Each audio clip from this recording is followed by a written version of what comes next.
What is up, everybody? It is Alex from Heavy New York calling from Zoom again. This time we are here with Who on Earth. Thank you guys so much for being here. It's great to have you here. It's a pleasure. Thanks for having us, man. Anytime, man. Anytime. We got the new album Blame coming out the October 28th. Great independent release. What was the sort of thought process going into the making of this album? Was there sort of like a preconceived vision, or was this like a very experimental and improvisational process? While this whole project came about, there was the 10 songs on the album come from lots of different eras of our lives. Some were written when we were in our early 20s, some were written in the past year during COVID. So it was basically a project, a collaboration of songs from our past that we took. We redid them, we had them recorded professionally, and put them together. We were playing in cover bands for years and just getting sick and tired of doing that, and said, you know what, screw this.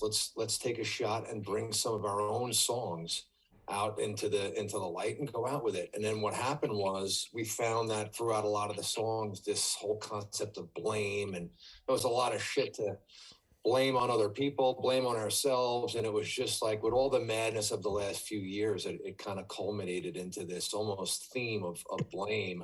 And that's kind of where the songs kind of generated from. Mm-hmm. Being that this music comes from different eras of your life, is like this album kind of like in a chronological fashion, like would like the Price and Black Swan and H8 almost like be like the older material, and then you're ending with the newer material? Is that kind of how it's cultivated, or is it more or less kind of mixed up into different eras? It's all mixed up. The songs that were written in the I would say around the era of early 90s, like Biohazard, Life of Agony, think those bands that were a real big inspiration for me at that time. You've got Monster in a Jar, Watch the Fires Burn, and We Don't Belong. We're all from that era. Songs like Patriarch, those were much more recent. That was Koosh and I, along with The Price, Down and Out, Black Swan, were much more recent. Collaborations between the two of us. Mm-hmm. And being that some of these songs are, much older, is what we're hearing on this album how these songs were originally arranged and originally structured and cultivated, or did these songs change a lot over a span of time? For the most part, the music is very, very similar to what it was back in the early 90s. However, what changed them quite a bit was Koosh. His vocals, his vocal style, his sound of his voice, and what he did to the melodies just took the songs to a totally different level. Mm-hmm. And Koosh, I kind of wanted to ask you about that as well, because being, again, some older songs and some newer songs, do you have maybe like a different attachment to the older songs than you do with the newer songs in a way? Or like is your emotion or feeling towards it kind of pretty much the same throughout the course of Blame? No, they really are completely separate entities. I do have this, I get the sensation from those three songs, and being able to come in and massage them into something different and something that everyone appreciated. And then the writing compilations with Pete and I sitting down and creating these newer songs. So, there's a love factor for each group of them, which is it's nice to have that instead of just all being all the same. Did the lyrical process change with the songs that were already there versus the songs that you all wrote together? Yeah. Well, what happened was we went through them, and I had to, there was spots where I didn't feel it flowed right. And then we discussed on what different words would work, yet keeping the same meaning of the song. And it just worked out well like that. Like we added a chorus and a verse onto Monster in the Jar because it was a little too compact, and the story needed to be finished. So there's little intricate things like that happened. Mm-hmm. Could a lyrical theme ever determine the outcome of the music itself, or does music always have to come first before any lyrics come into play? Definitely not. Pete and I would sometimes sit down and we would get a concept, and we hear something in the song, and then we would say, okay, this is, a person having an argument. And then we would sit down and we would write bullet points of everything that people would do and have a fight. A couple that has been married or whatever, and what they go through. And then we incorporated those into the music and made the story that way. Hmm. And would you Yeah. consider this album, or even just Who on Earth's music, to be open to interpretation in a way? Or is the music, is the goal to maybe engage the listener in a meaning as much as the music itself? I would, yeah, we like to leave things as up to interpretation as possible. We like dual meanings. We like things that might lead the listener to kind of one, oh, I bet you the song's about this, but really you can make it about anything that you can relate to. And I love that. Tool does that a lot. And I love Tool. How, they kind of tell you what the song's about, but they never really tell you. And I'm sure with a lot of songs, when you find out what the writer really meant, what they were talking about, is more often than not totally different than what you thought. So we definitely we like to tell stories. We like to share real experiences, and we certainly like to leave that room open for interpretation. Black Swan's a perfect example of that. Hmm.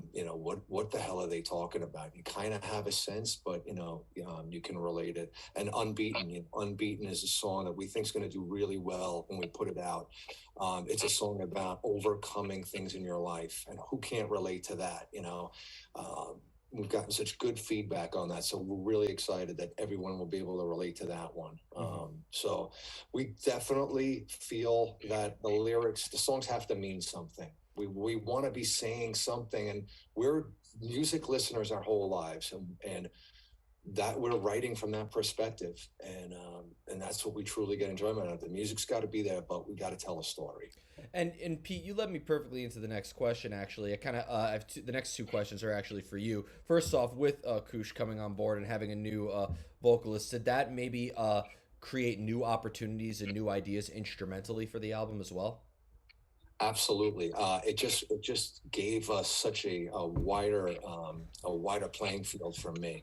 There's really nothing Kush proved on this album, because, like I said, some of those other songs I told you about, we're talking about Life of Agony and Biohazard, right? Kush is more of like the foreigner shine down kind of. He's got this voice that just like takes over.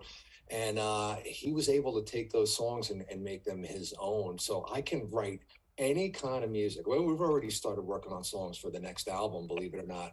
We just have songs pouring out of us, and you're going to hear stuff like, from Clutch and Volbeat to, Zebra. I mean, it just allows me, I've got so many influences from listening and playing music since I was 15. They come out, and you don't specifically say, oh, I want to write something that sounds like a Sabbath verse. They just come out of you. And I can do that. I don't have to worry about, you know what, this isn't going to fit Kush's voice. I can write and have any influence or anything I'm feeling come out and work with it, knowing that I've got a singer that can do it all. It's pretty awesome. Absolutely, 100%. And Kush, first off, was his analyzation of your taste in music accurate? He, he, he, Yeah, he, pretty he, much. I mean, he held the like you hard and heavy said, stuff. He held the hard and heavy stuff as his inspiration, and he gave you the soft rock stuff. yeah. Well, it's he's not wrong, because I used to just sing to the masses, and then I used to do the cover band thing and sprinkle in a little bit of heavier music here and there. And now I've gotten to, he's definitely broadened my horizons when it's come to the heavier music, for sure. Yeah. Well, I think what this is, and you without a doubt answered the question already, but it goes without saying that every single one of you guys have different sources of inspiration, right? Because I could see rock fans appreciating this, I could see metal fans appreciating this, and really just any category or period anything on the periodic table of subgenres, as I like to say. Is it fair to say that you all have different inspirations that you kind of cultivate together into one? Definitely, definitely. I mean, just like Pete was saying, he could play something that's heavy, but I can still somehow get in there and rock it out with it's all about interpretation, right? So he has the music, I come with the sound, and then it all blends together. I like everything. I like it exactly like Pete always says. Andrew, you like ABBA through Zebra. You like it all. Abra through Zebra. That's there is a Fates Warning side project called AZ. And I think Abba to Zebra. I keep accidentally saying abracadabra, just like with your band. It was just like with your band. I keep saying accidentally saying who's on first because I think of the Abbott and Costello reference. Like I had to rehearse it. I just needed to mention that at some point in the interview. That's great. I normally try to rehearse each interview, the introduction, and I must have said who's on first like 20 freaking times. That's great. Well, at least you can always edit yourself out. But yeah, we haven't heard that one yet. Well, if I made that mistake, I'm leaving that in there. I deserve the YouTube punishment comments for that. But That's true. yeah, I never asked this question, but I really do want to know actually what the meaning of "Who on Earth" is, because it could almost be like a question, like a legitimate thought-provoking question, but it could also be kind of like a "what the hell" sort of scenario. So I do want to know like what the meaning of that band name was, even though it is a fairly cliche question to ask, but I'm very curious. Dude, that's a great question, and you already answered the question. The name of the band was intended to be an open-ended question. You talked about dual meanings, open to interpretation. We wanted the name of the band. Not only did we want all the songs to be that way, we wanted the name of the band to even be that way. And I guess the real genesis of it was like, oh my God, we were playing in cover bands, like I said, and we're like, where is the good music? Where is the guitar solo? Where is the sing-along chorus? Where's the stomping, kind of like attitude of metal and rock? It's all watered down. It's all politicized. It's all bullshit. Who on earth is going to bring back the riffs? Like where, look, why not us? Why not? And then you can take it to, well, who on earth is going to fix this? Who on earth is going to save the planet? Fill in the blanks. And then it allowed us to write songs that maybe answered some of the questions, So I don't know, maybe we're a little bit too, we try to get a little too cerebral here sometimes, but it's fun as hell, man. Well, no, I think if anything, you prove that rock and roll isn't all just fun and games and sex and drugs. You know what I mean? Like, people think rock and roll has to be clean cut all the time, but I think this has a more like an artistic sort of a vibe behind it. And is that sort of like the message within the lyricism as well, Koosh? Well, guys, you mean rock and roll isn't just sex and drugs? No, it ain't. No, it ain't. Okay. But hey, I'm just learning that now. Wait, but without great tone, there is only sex and drugs. Yeah, true that, right? Yeah. But Koosh, with your sort of lyrical process as well, it seems like, and I probably should have asked this a couple minutes ago, but it almost seems like you're able to approach things from both a literal and metaphorical standpoint as well, right? Yeah, you're right about that because we write about so many life experiences, so it works both ways, really does. Mm-hmm. You're right. Well, being that it's about life experiences, that's obviously an internal source of inspiration, but is there also a lot of maybe observation and a lot of external sources of inspiration that you channel, not even just into the lyrics, but the music in general? Oh yeah, like look what the Watch the Fires Burn. And it's kind of telling the story, but it's also using a lot of metaphors in that too, that people can listen to and then understand it and use them the way they need. Mm-hmm.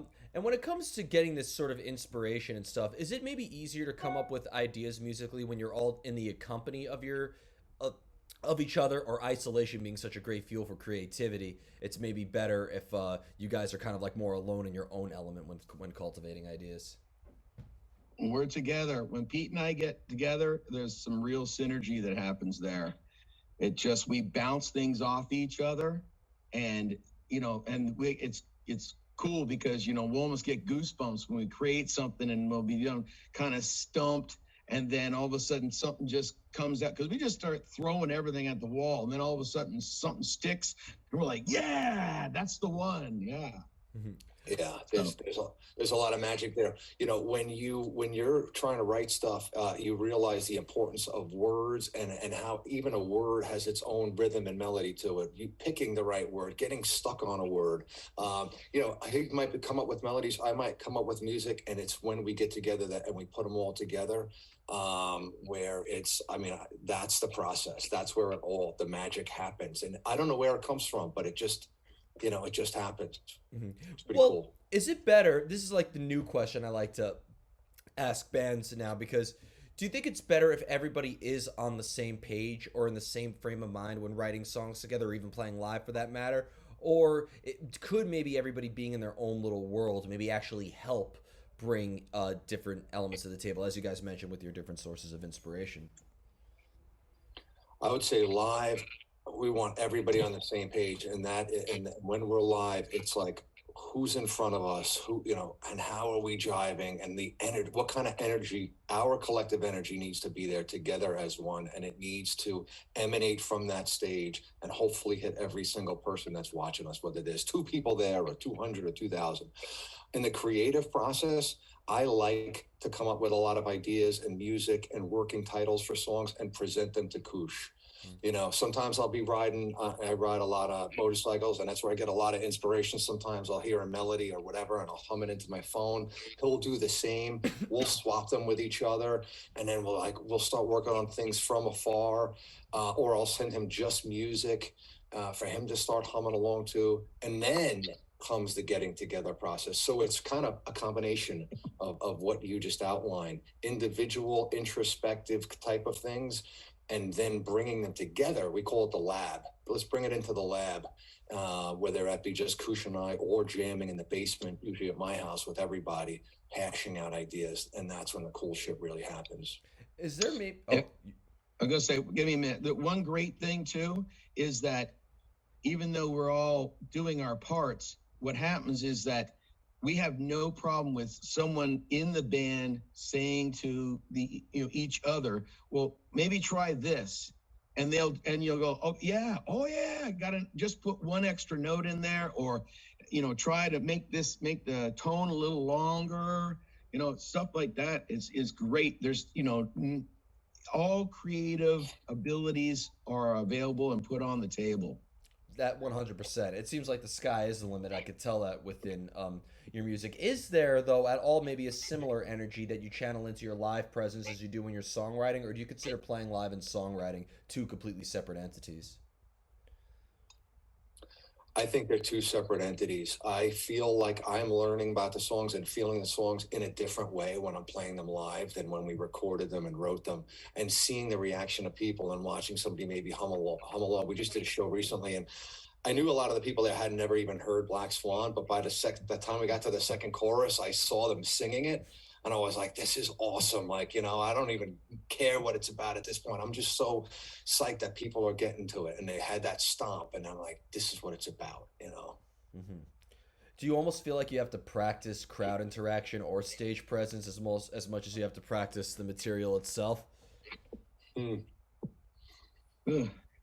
think what it is I think you just, you want to create the energy on the stage and pass it on to them, so that there's nothing better than when you're performing somewhere and everyone's sitting at a table and they're doing their own thing, and you've sent out a message somehow, and they all of a sudden turn and their conversation's done.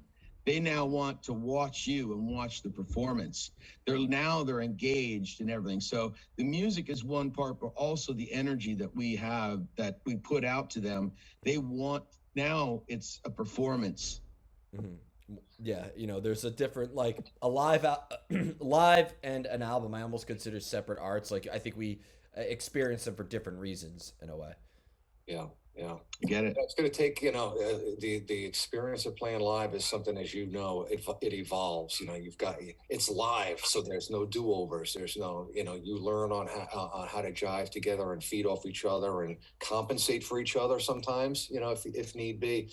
And it's all on the fly, and it only comes through constantly playing. Yeah, and I don't give a fuck what modern technology it has. Sure, maybe we don't have like this whole CD aspect like it used to be anymore. Sure, maybe there is auto-tune and drum machines and all that, but there will never be a live do-over with any genre of music ever. I don't think technology will ever do that. Maybe Elon Musk is working on it now, but I doubt it's going to happen.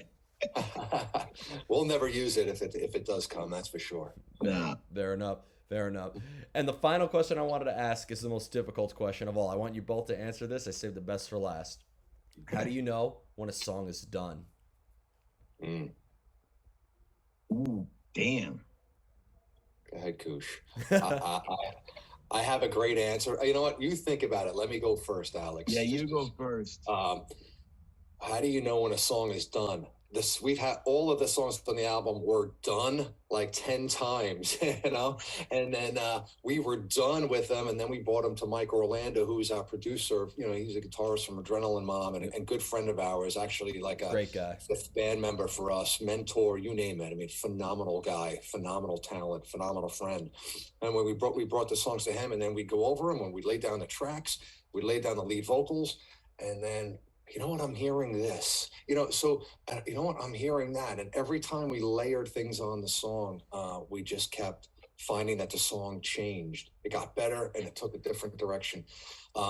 So when we finally knew it was done in that respect for the album, it was like, man, we threw everything at this. We tried everything we could. We did all this, and don't touch it. Don't touch it, That was a great answer. That's a very good answer. Can you top that, Koosh? Well, I pretty much can only say the song isn't done until Mike Orlando says it's done. When he says it's a wrap, it's a wrap. All right, I'll give you that. I interviewed Mike Orlando a couple years ago, and truly an intellectual soul. I mean, that guy's I call him like the thinking man's rock star in a way. Just the way he's able to cultivate him. I almost consider him the underrated Rick Rubin at times. Yeah, he's amazing. We're lucky, so lucky to have him in our camp, and we call him the maestro. I mean, he just puts it all together, man. Everything. Yep, great musician, great producer. He just has the perfect resume. Yeah. And he doesn't pull any punches. He tells you straight up how it is. This doesn't work here. You need to tell more of a story here. You need to, the smallest little thing sometimes is very crucial to him. Any producer who lets you cut corners is a terrible producer. Right. No doubt, man. No doubt. So before we go, I want to thank you both so much for your time and for such a fun interview. Is there just anything else that you'd like to promote for Who on Earth with the release of Blame? It's coming out October 28th. Could we be expecting to see you guys on the road in support of it? And you mentioned you're also already in the process of writing new stuff. Yeah, thank you so much for having us, man. We really appreciate the opportunity to just talk about our music and get it out there, get the word out there. So thanks again. And we're working on gigs now, man. We're working on getting some the songs out on the radio, and we're working on getting gigs. So we just got a gig with Zebra at the Starland Ballroom in New Jersey, and we're going to be booking gigs, as many as we can, starting in the tri-state area. So hopefully we'll get to see some of you guys and some of your listeners and followers out there. And if you see us, hear us, come shake our hands and say hello. And thank you again, Alex. Anytime, man. Anytime. Everybody, we are here with Who on Earth Blame, out October 28th. Be sure to pick it up. We will see you next time on Heavy New York. Thank you.